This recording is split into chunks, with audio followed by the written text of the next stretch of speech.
What's up, World Changers? It's Nathalie Nelson Parker, and it is World Changer Wednesday. You already know if we're not talking to real people about how they're making a real impact in the world, I am sharing with you real proven results and strategies to build your nonprofit and your small business. And I've been on a kick lately because I've been talking about how there have been so many changes just in the overall funding environment and making sure that nonprofits and even our small business owners understand why it's so important now more than ever to avoid the grant trap and to make smart moves and switch strategies. I'm not saying leave grants alone, but I'm saying this is an opportunity for you to diversify your income generation by exploring other ways to make your nonprofit and your small business more competitive and able to move from survival mode and move into some strategic shifts to transform your nonprofit or small business worldwide. And so we talked a lot about the grant hamster wheel. And the more you do that, right, as you move from, your first couple of $1,000 grants to your $20,000 grants to 50 to multiple six figures to $1 million, you almost become exhausted by that cycle, right? It is time consuming. It takes a lot of energy. And sometimes a lot of that effort is not awarded.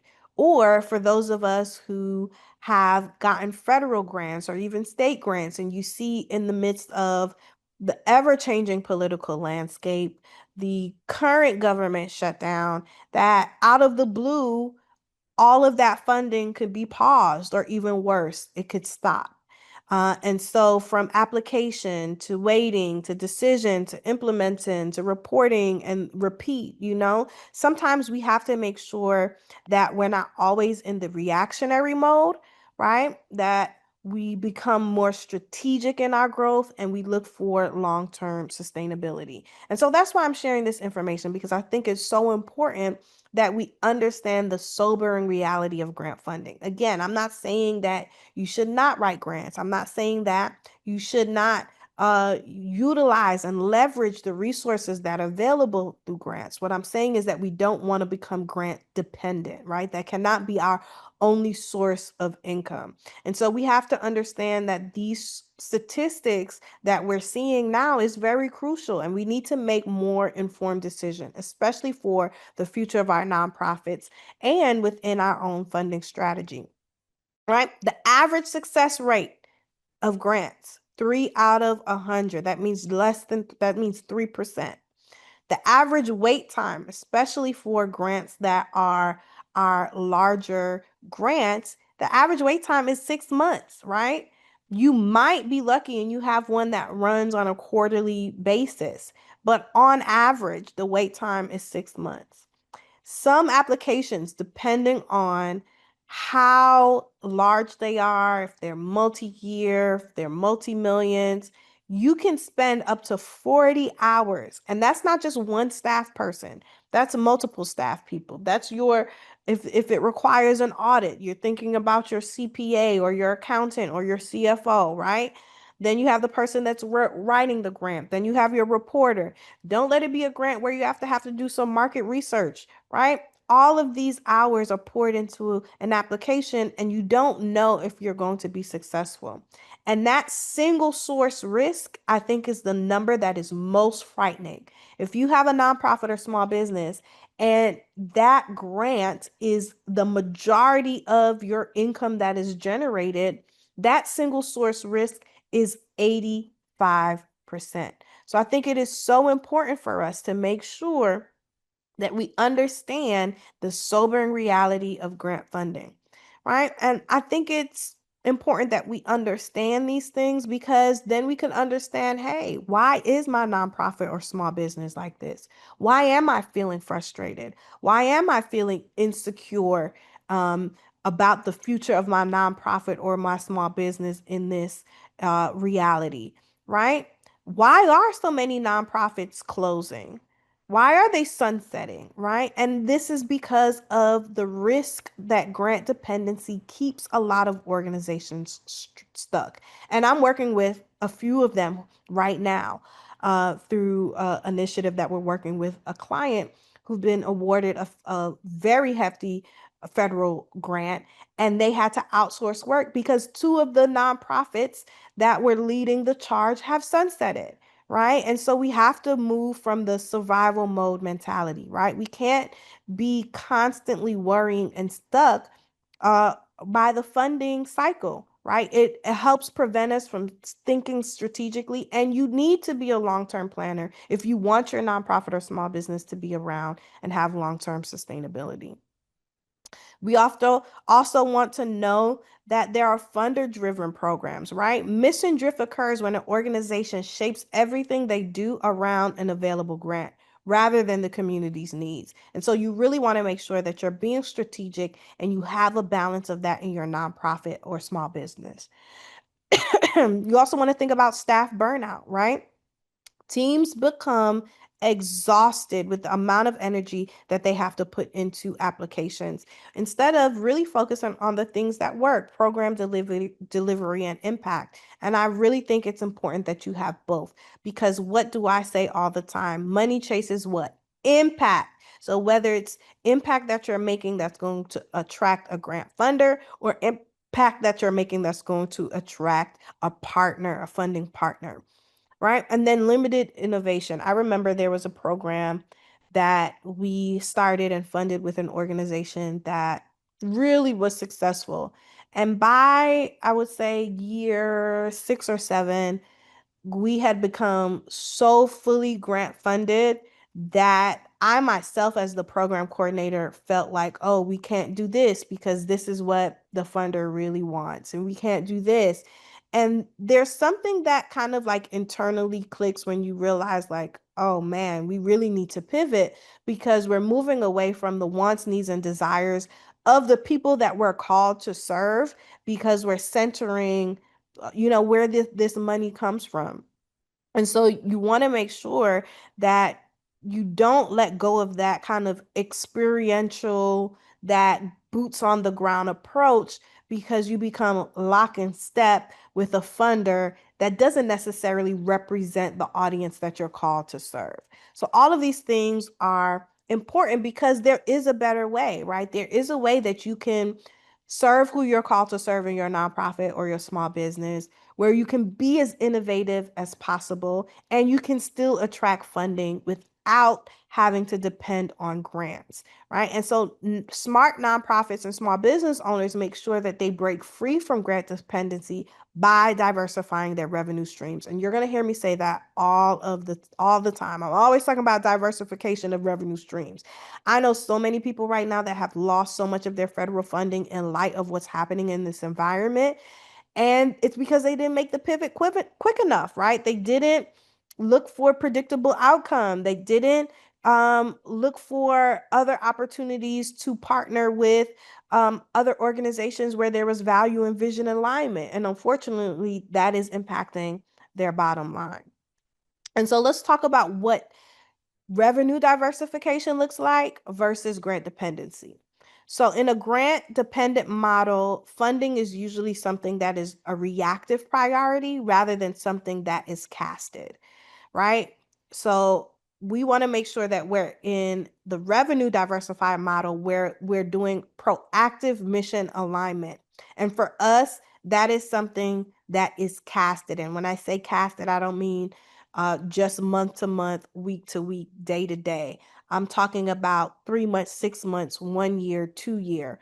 So we're already thinking about who do we want to work with 2 years from now, and reverse engineering, right? How do we build that relationship? Where do we go? Who are the partners? Who are the key players?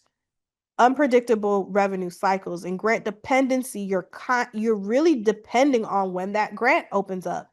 And I'm seeing organizations push that back further and further because of their own um, uh, difficulties in this current environment where, hey, this used to be every 6 months.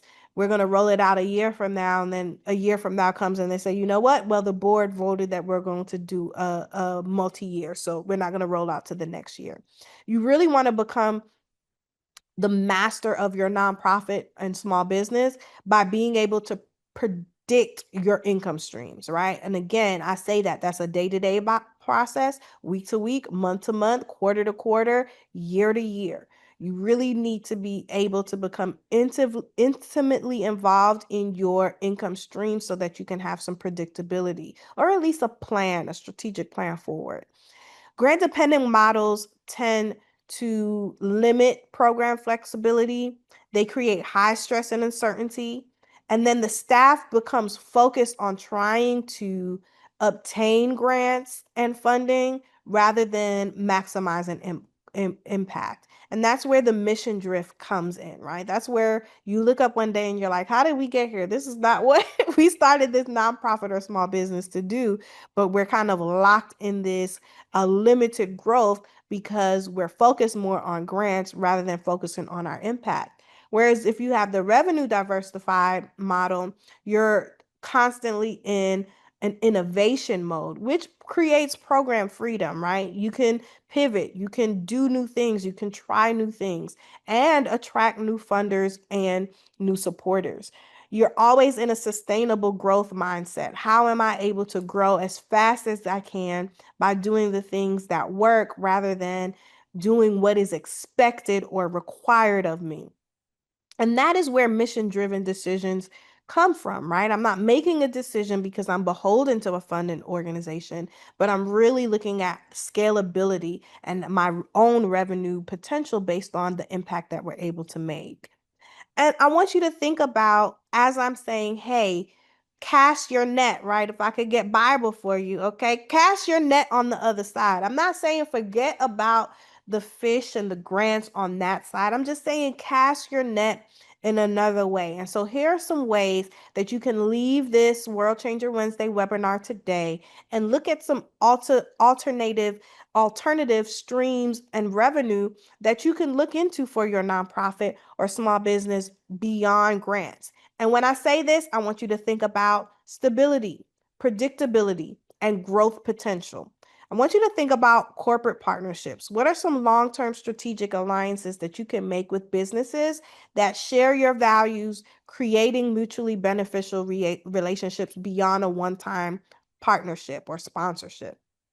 And listen, I don't want you to hear this and feel like, oh, now I have to put myself in the grant dependency and I have to twist myself in a bow to do what these corporate sponsors want. No, I want you to, again, think about long-term strategic alliances. And there has to be an alliance and alignment in your values and in your vision. What do I say all the time? It's your MVP, your mission, vision, and purpose, right? What is your mission, vision, and purpose for your nonprofit and small business? And what is the corporate entity that has a alignment with that with you, right?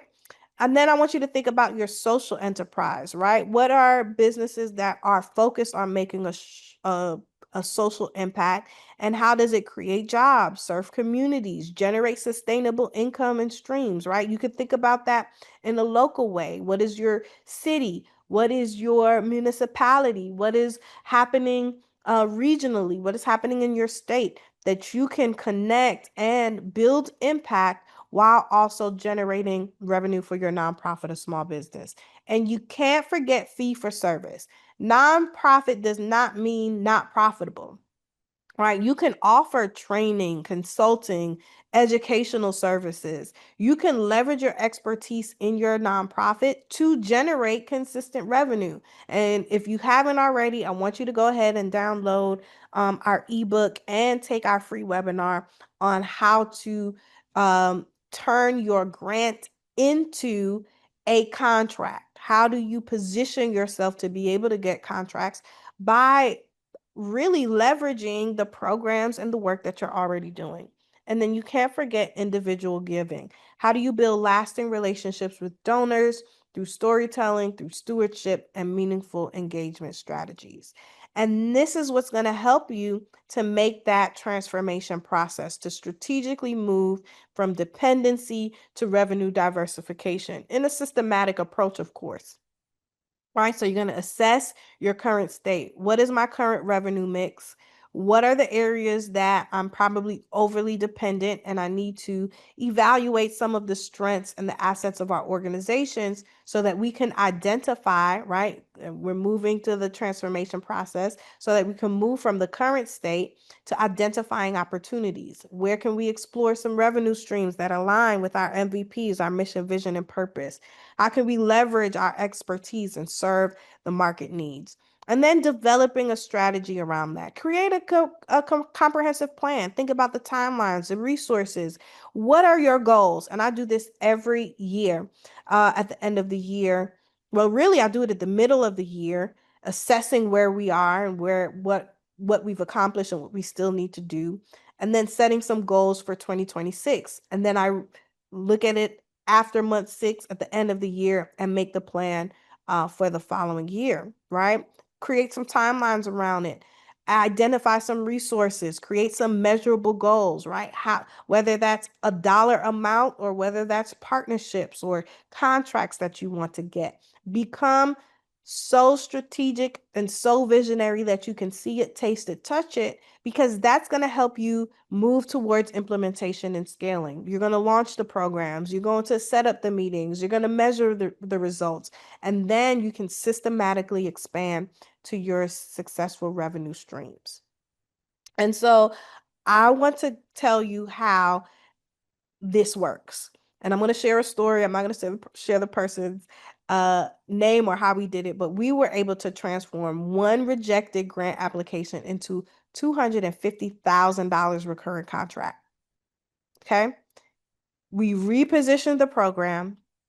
We moved it into a fee for service offering. And that single shift changed everything about how we approach revenue generation. Next week, I'll walk you through the exact process of how we've been able to do that with an organization, how we use that turn grant rejection into what I call as revenue gold, because hey, if you do it for one organization, you can do it for another. And you'll learn the specific strategies, the templates, and the approaches that helped us convert a traditional nonprofit program into a sustainable income stream. Right? So keep it coming. I so appreciate you all. Make sure you like, share, comment. If this is helpful for you, please don't just watch it. Let us know. Drop some comments. Share it with a friend. If you're watching on YouTube, please make sure that you subscribe, like this, share it. Help us reach as many people as possible, because we're really serious when we talk about World Changer Wednesday about helping you make an impact in the way that you're called to serve in your nonprofit or small business. So keep coming back. I'll see you next week, and we'll talk about from grant application to recurring revenue, and I'll give you the complete transformation blueprint. If you want it, go ahead and put in the comment section blueprint, or if you're watching us online, make sure you come back and subscribe so that you can get notifications. All right.